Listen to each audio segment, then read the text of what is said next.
ವಾಗೀಶಾದ್ಯಾ ಸುಮನಸಃ ಸರ್ವಾರ್ಥಾನಾಮುಪಕ್ರಮೇ M ನತ್ವಾ ಕೃತಕೃತ್ಯಸ್ಯುಃ ತಂ ನಮಾಮಿ ಗಜಾನನಂ.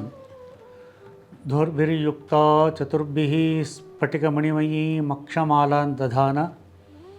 ಹಸ್ತೇನೈಕೇನ ಪದ್ಮಂ ಸಿತಮಪಿ ಚ ಶುಕಂ ಪುಸ್ತಕಂಚಾಪರೇಣ. ಭಾಸಾ ಕುಂದೇಂದುಶಂಖಸ್ಫಟಿಕಮಣಿನಿಭಾ ಭಾಸಮಾನಾಸಮಾನ. ಸಾ ಮೇ ವಾಗ್ದೇವತೇಯಂ ನಿವಸತು ವದನೆ ಸರ್ವದಾ ಸುಪ್ರಸನ್ನ. ಕೂಜಂತಂ ರಾಮ ರಾಮೇತಿ ಮಧುರಂ ಧುರಾಕ್ಷರಂ. ಆರುಹ್ಯ ಕವಿತಾ ಶಾಖಾಂ ವಂದೇ ವಾಲ್ಮೀಕಿಕೋಕಿಲಂ. ರಾಮಾಯ ರಾಮಭದ್ರಾಯ ರಾಮಚಂದ್ರಾಯ ವೇಧಸೆ. ರಘುನಾಥಾಯ ನಾಥಾಯ ಸೀತಾಯಾಃ ಪತಯೇ ನಮಃ. ಆಪದಾಮಪಹರ್ತಾರಂ ದಾತಾರಂ ಸರ್ವಸಂಪದಾಂ. ಲೋಕಾಭಿರಾಮಂ ಶ್ರೀರಾಮಂ ಭೂಯೋ ಭೂಯೋ ನಮಾಮ್ಯಹಂ. ಯತ್ರ ಯತ್ರ ರಘುನಾಥಕೀರ್ತನಂ ತತ್ರ ತತ್ರ ಕೃತಮಸ್ತಕಾಂಜಲಿಂ. ಬಾಷ್ಪವಾರಿ ಪರಿಪೂರ್ಣಲೋಚನಂ ಮಾರುತಿಂ ನಮತ ರಾಕ್ಷಸಾಂತಕಂ.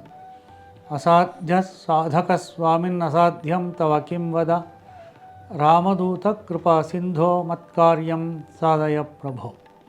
ಓಂ ಸ್ಥಾಪಕಾಯ ಚ ಧರ್ಮಸ್ಯ ಸರ್ವಧರ್ಮಸ್ವರೂಪಿಣೆ ಅವತಾರವರಿಷ್ಠಾಯ ರಾಮಕೃಷ್ಣಾಯ ತೇ ನಮಃ. ರತ್ನಾಕರಧೌತಪದಾಂ ಹಿಮಾಲಯ ಕಿರೀಟಿನೀಂ ಬ್ರಹ್ಮರಾಜರ್ಷಿರತ್ನಾಢ್ಯಾಂ ವಂದೇ ಭಾರತ ಮಾತರಂ. ಧರ್ಮವಾಹಿನಿಯ ಎಲ್ಲ ವೀಕ್ಷಕರಿಗೆ ನಮಸ್ಕಾರ. ದಶರಥ ತನ್ನ ಮಕ್ಕಳ ಬೆಳವಣಿಗೆಯನ್ನು ನೋಡಿ ಆನಂದವನ್ನು ಪಡ್ತಾ ಇದ್ದಾನೆ. ಎಲ್ಲ ರೀತಿಯಾದಂಥ ಶಿಕ್ಷಣ ಸಂಸ್ಕಾರಗಳನ್ನು ನೀಡಿದ್ದಾನೆ. ಯಾವ್ಯಾವ ರೀತಿಯ ಸಂಸ್ಕಾರಗಳನ್ನು ನೀಡಿದ್ದ, ಯಾವ ರೀತಿಯ ಶಿಕ್ಷಣವನ್ನು ಕೊಟ್ಟಿದ್ದ ಅನ್ನುವುದನ್ನು ವಾಲ್ಮೀಕಿ ಮಹರ್ಷಿ ಕೆಲವೇ ಮಾತುಗಳಲ್ಲಿ ತಿಳಿಸ್ತಾರೆ. ಅವರ ಸಂಬಂಧಗಳು ಯಾವ ರೀತಿಯಾಗಿತ್ತು, ಯಾವ ರೀತಿಯಾಗಿ ಅವರ ಒಡನಾಟವಿತ್ತು, ಇವೆಲ್ಲವನ್ನೂ ಕೂಡ ಬಹಳ ಚೆನ್ನಾಗಿ ನಮಗೆ ಅರ್ಥವಾಗುವಂತೆ ಸೂತ್ರದ ರೂಪದಲ್ಲಿ ವಾಲ್ಮೀಕಿ ಮಹರ್ಷಿಗಳು ಇದನ್ನು ತಿಳಿಸಿದ್ದಾರೆ. ಮೊದಲಿಗೆ ಅವರ ಸಂಬಂಧಗಳು ಯಾವ ರೀತಿಯಾಗಿತ್ತು, ರಾಮ ಲಕ್ಷ್ಮಣರ ಸಂಬಂಧ, ಭರತ ಶತ್ರುಘ್ನರ ಸಂಬಂಧ. ಬಾಲ್ಯಾತ್ ಪ್ರಭೃತಿ ಸುಸ್ನಿಗ್ಧೋ ಲಕ್ಷ್ಮಣೋ ಲಕ್ಷ್ಮೀವರ್ಧನಃ. ರಾಮಸ್ಯ ಲೋಕರಾಮಸ್ಯ ಭ್ರಾತುರ್ಜ್ಯೇಷ್ಠಸ್ಯ ನಿತ್ಯಶಃ. ಸರ್ವಪ್ರಿಯಕರಸ್ತಸ್ಯ ರಾಮಸ್ಯಾಪಿ ಶರೀರತಃ. ಲಕ್ಷ್ಮಣೋ ಲಕ್ಷ್ಮೀಸಂಪನ್ನೋ ಬಹಿಪ್ರಾಣ ಇವಾಪರಃ. ಯಾವ ರೀತಿಯಾಗಿ ಲಕ್ಷ್ಮಣ ಮತ್ತು ರಾಮನ ಸಂಬಂಧವಿತ್ತು. ಲಕ್ಷ್ಮೀವರ್ಧನನಾದಂತಹ ಲಕ್ಷ್ಮಣ ತನ್ನ ಅಣ್ಣನಾದಂತಹ ಲೋಕಾಭಿರಾಮ ರಾಮನ ಜೊತೆಯಲ್ಲಿ ಬಹಳ ಪ್ರೀತಿಯಿಂದ ಇರ್ತಾ ಇದ್ದ. ರಾಮನು ಕೂಡ ಅದೇ ರೀತಿಯಾಗಿ ಲಕ್ಷ್ಮಣನ ಜೊತೆಯಲ್ಲಿ ಇರ್ತಾ ಇದ್ದ. ಯಾವ ರೀತಿಯಾಗಿ ಅವರ ಪ್ರೀತಿ ಸ್ನೇಹಗಳಿತ್ತು ಅಂತ ಹೇಳಿದರೆ, ಯಾವ ರೀತಿಯಾಗಿ ಅವರು ಪರಸ್ಪರ ಭಾವಿಸ್ತಾ ಇದ್ದರು ಅಂತ ಹೇಳಿದರೆ, ಶ್ರೀರಾಮ ಲಕ್ಷ್ಮಣನನ್ನು ತನ್ನ ಪ್ರಾಣ ಅಂತೇಳಿ ಭಾವಿಸ್ತಾ ಇದ್ದ. ಲಕ್ಷ್ಮಣನನ್ನು ತನ್ನ ಪ್ರಾಣ ಎಂದು ಭಾವಿಸ್ತಾ ಇದ್ದ. ಯಾವ ರೀತಿಯಾದ ಪ್ರಾಣ? ತನ್ನ ಪ್ರಾಣ ಏನಾದರೂ ಹೊರಗಡೆಯಲ್ಲಿ ಸಂಚಾರವನ್ನು ಮಾಡಿದರೆ ಯಾವ ರೀತಿಯಾಗಿರ್ತದೋ ಆ ರೀತಿಯಾಗಿ ಲಕ್ಷ್ಮಣನನ್ನು ಭಾವಿಸ್ತಾ ಇದ್ದ ರಾಮ. ಯೋಚನೆಯನ್ನು ಮಾಡಿ, ಪ್ರಾಣ ಎಲ್ಲಾದರೂ ಸಂಚರಿಸಲಿಕ್ಕೆ ಉಂಟಾ? ನಮ್ಮ ಪ್ರಾಣಗಳು ನಮ್ಮನ್ನು ಬಿಟ್ಟು ಹೊರಗಡೆ ಹೋದರೆ ಏನಾಗ್ಬೋದು ಹೇಳಿ? ಆದರೆ ಅಂತಹ ಭಾವ, ಆ ಪ್ರಾಣದ ಜೊತೆಯಲ್ಲಿ ಯಾವ ಒಂದು ತಾದಾತ್ಮ ಇರ್ತದೋ ಅಂತಹ ತಾದಾತ್ಮ್ಯವನ್ನು, ಅಂತಹ ಭಾವನೆಯನ್ನು ರಾಮ ಲಕ್ಷ್ಮಣನ ಜೊತೆಯಲ್ಲೇ ಇಟ್ಟಿದ್ದ. ಹೀಗೆ ಒಂದು ಶ್ರೇಷ್ಠವಾದಂಥ ಒಂದು ಉದಾಹರಣೆಯನ್ನು ಕೊಟ್ಟು ವಾಲ್ಮೀಕಿ ಮಹರ್ಷಿಗಳು ಓದುಗರ ಸಾಮರ್ಥ್ಯಕ್ಕೆ ತಕ್ಕಂತೆ ನೀವು ಅರ್ಥ ಮಾಡಿಕೊಳ್ಳಿ ಅಂತ ನಮಗೆ ಬಿಡ್ತಾರೆ. ಇನ್ನೂ ಒಂದು ಹೆಜ್ಜೆ ಮುಂದೆ ಹೋಗಿ ರಾಮ ಶರೀರ ಆದರೆ ಲಕ್ಷ್ಮಣ ಪ್ರಾಣ ಅಂತ ಹೇಳ್ತಾರೆ. ಯಾವ ರೀತಿಯಾಗಿ ಅವರ ಸಂಬಂಧಗಳು ಇತ್ತು, ಯಾವ ರೀತಿಯಾಗಿ ಭಾವನೆಗಳಿತ್ತು. ನತತೇನ ವಿನಾ ನಿದ್ರಾಂ ಲಭತೆ ಪುರುಷೋತ್ತಮ ಮೃಷ್ಟಮನ್ನ ಉಪಾನೀತಂ ಅಶ್ನಾತಿ ನಹಿತಂ ವಿನಾ.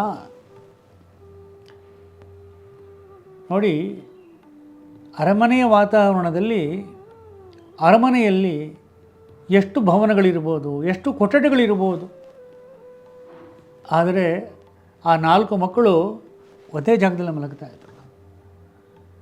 ಲಕ್ಷ್ಮಣ ಬಂದು ಮಲಗಲಿಲ್ಲ ಅಂತೇಳಿದರೆ ರಾಮನಿಗೆ ನಿದ್ದೆ ಬರ್ತಾ ಇರಲಿಲ್ಲ. ನತತೇನ ವಿನಾ ನಿದ್ರಾಂ ಲಭತೆ ಪುರುಷೋತ್ತಮನ, ನತತೇನ ವಿನಾ ನಿದ್ರಾಂ ಲಭತೆ ಪುರುಷೋತ್ತಮ. ಪುರುಷೋತ್ತಮನಾದಂಥ ರಾಮನಿಗೆ ಅವನು ರಾತ್ರಿಯಲ್ಲಿ ಹಿಂಗೆ ಕೈ ಹಾಕಿದರೆ ಅಥವಾ ಎಚ್ಚರ ಅದರಲ್ಲಿ ಅಲ್ಲಿ ಕಾಣಬೇಕು ಲಕ್ಷ್ಮಣ ಅವನಿಗಲ್ಲಿ. ಲಕ್ಷ್ಮಣ ಇಲ್ಲ ಅಂಥೇಳಿದ್ರೆ ನಿದ್ರೆ ಬರ್ತಾ ಇರಲಿಲ್ಲ ರಾಮನಿಗೆ. ಅಂದರೆ ಯಾವ ರೀತಿಯಾದ ಭಾವನೆ, ತಮ್ಮನ ಬಗ್ಗೆ ಕಾಳಜಿ, ಒಬ್ಬ ಬಂಧು ಸಂಬಂಧ ಅನ್ನುವುದಕ್ಕೆ ಏನು ಅರ್ಥ ಅನ್ನೋದನ್ನು ರಾಮಾಯಣದಲ್ಲಿ ನಾವು ಕಾಣ್ತೀವಿ. ಇವತ್ತು ಎಲ್ಲ ಸಂಬಂಧಗಳು ಮುರಿದು, ಎಲ್ಲ ಸಂಬಂಧಗಳು ಹಳಸಿ ಹೋಗಿರುವಾಗ ಸಂಬಂಧಗಳು ಹೇಗೆ ಹಸಿರಾಗಿ ಇರಬೇಕು ಅನ್ನೋದನ್ನು ರಾಮಾಯಣ ನಮಗೆ ತೋರಿಸಿಕೊಡ್ತದೆ. ಒಬ್ಬ ತಮ್ಮ ಅಂತ ಹೇಳಿದ್ರೆ ಯಾವ ರೀತಿಯಾಗಿರಬೇಕು, ತಮ್ಮ ಅಣ್ಣನ ಜೊತೆಯಲ್ಲಿ ಹೇಗಿರಬೇಕು, ಲಕ್ಷ್ಮಣ ಹೇಗೆ ರಾಮನನ್ನು ಕಾಣ್ತಾ ಇದ್ದ.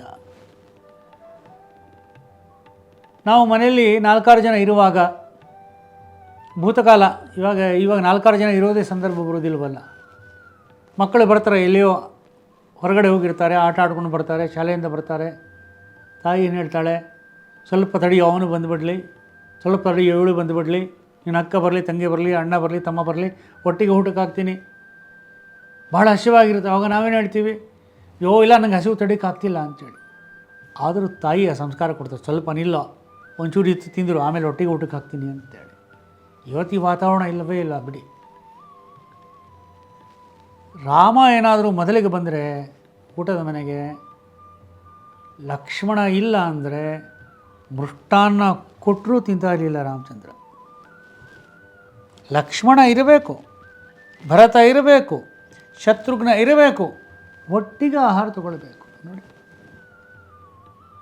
ಒಟ್ಟಿಗೆ ಆಹಾರ ತಗೊಳ್ಳೋದ್ರಲ್ಲಿ ಎಷ್ಟೊಂದು ಆನಂದವಿರುತ್ತದೆ ಮತ್ತು ಆಹಾರ ಎಷ್ಟು ರುಚಿಕರವಾಗಿ ಆಗ್ತದೆ. ಯಾವ ರೀತಿಯಾಗಿ ಒಂದು ಒಳ್ಳೆಯ ಆತ್ಮೀಯ ವಾತಾವರಣ ನಿರ್ಮಾಣವಾಗ್ತದೆ ಊಟ ಮಾಡುವಾಗ. ನಾನೊಬ್ಬನೇ ಊಟ ಮಾಡಿದ್ರೆ ಅಲ್ಲಿ ಏನಾದರೂ ಕೂಡ ಸ್ವಾರಸ್ಯವಿರ್ತದ? ಲಕ್ಷ್ಮಣ ಇಲ್ಲ ಅಂದರೆ ಮೃಷ್ಟಾನ್ನ ಕೊಟ್ಟರೂ ಕೂಡ ಇಲ್ಲವೇ ಇಲ್ಲ. ಅಂದರೆ ಒಂದು ನಿದ್ದೆಯ ಬಗ್ಗೆ, ಒಂದು ಆಹಾರದ ಬಗ್ಗೆ, ತಮ್ಮನ ಬಗ್ಗೆ, ತಮ್ಮಂದಿರ ಬಗ್ಗೆ ಎಷ್ಟೊಂದು ಲಕ್ಷ್ಯ ರಾಮನಿಗೆ. ಅಂದರೆ ತನ್ನ ತಮ್ಮ ಅಂದರೆ ಸಣ್ಣವನ ಬಗ್ಗೆ ಎಷ್ಟೊಂದು ಗಮನ. ನಿದ್ದೆಯಲ್ಲಿ ಅವನಿರಬೇಕು, ಉಣ್ಣುವುದರಲ್ಲಿ ಅವನಿರಬೇಕು. ರಾಮನಿಗೆ ಲಕ್ಷ್ಮಣ ಇಲ್ಲ ಅಂದರೆ ರಾಮ ಇಲ್ಲ ಅಂತೇಳಿ. ಸೀತೆ ಹೋದರೂ ಕೂಡ ರಾಮನಿಂದ ರಾಮ ಇದ್ದ.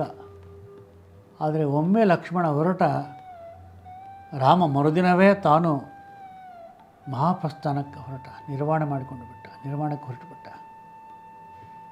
ಲಕ್ಷ್ಮಣ ಇಲ್ಲ ಅಂದರೆ ರಾಮ ಇಲ್ಲ ಅಲ್ಲಿ. ಆ ರಾಮ ಲಕ್ಷ್ಮಣ ಅನ್ನುವಂಥ ಏನು ಹೇಳ್ತೀವಲ್ಲ ನಾವು,